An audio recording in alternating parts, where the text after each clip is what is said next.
Hey everybody! So this week we're going to focus on the issue of constipation.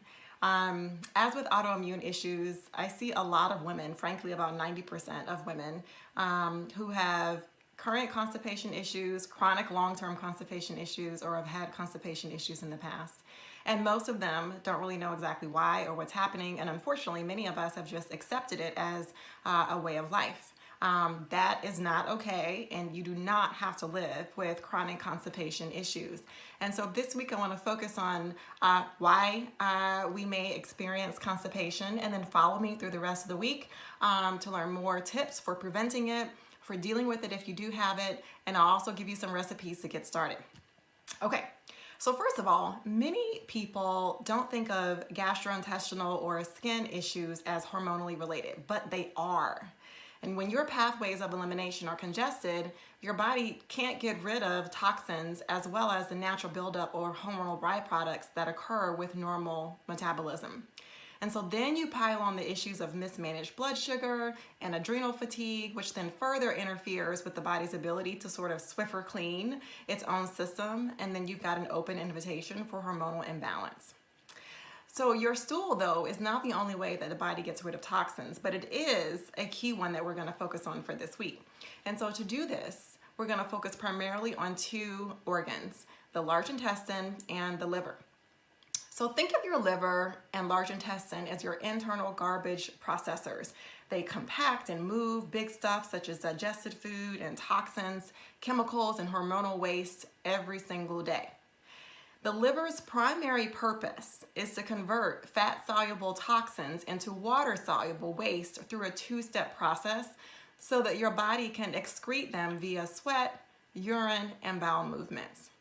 And those toxins can include everything from cosmetics, chemicals in your diet and in the environment, pesticides, insecticides, dry cleaning chemicals, alcohol, even household cleaning products, as well as hormonal wastes. Hormonal wastes meaning the hormones that your body has already used and then needs to get rid of. So in the first phase of that detoxification, the liver breaks down fat-soluble toxins into multiple components using nutrients such as glutathione, vitamin B, vitamin C, and these are stored from your diet in the liver so that they're there when it needs them. These multiple components are then called free radicals, the result of that first phase of this detox process. And they become more toxic as a whole than the original toxin in the first place that the liver began to break down. You've probably heard the term free radicals and their links to things like cancer and chronic health issues. And so due to this increase in toxicity of free radicals, it's critical that that second phase of detoxification in the liver kicks in as soon as possible. We obviously wouldn't want those hanging around very long. In the second phase, selenium and amino acids in the liver, also stored from the foods that you eat, combine with these free radicals to make them harmless and water soluble. So ideally, once your liver transforms a toxin from a fat soluble to a water soluble molecule, it enters the gallbladder, mixes with bile, and then leaves the body via the large intestine. The last thing required to complete this process then is an adequate amount of dietary fiber to make sure that they can very quickly leave the body through having a bowel movement. And so based on this, you can see why it's so critical to have adequate intake of all of these nutritional components, vitamin B, C's, amino acids, selenium, glutathione, and so forth, as well as dietary fiber. It's not just the thing that doctors tell us. If we don't have enough of one or more of those, then it completely disrupts this whole process of your body's ability to break down toxins and then sweep them out of the body in a timely fashion. So one tip, when you wake up in the morning, you should drink a glass of water, just an 8-ounce glass of water as soon as you get up. And ideally, you should feel the urge to have a bowel movement within about 20 minutes or so. If you don't, if it's longer than that, or you need a cup of coffee in order to feel the need to go to the bathroom, technically, you're constipated, even if you go later that day. And the reason for this is because every day between 3 p.m. and 3 a.m., the liver goes into a self-cleaning mode every single day.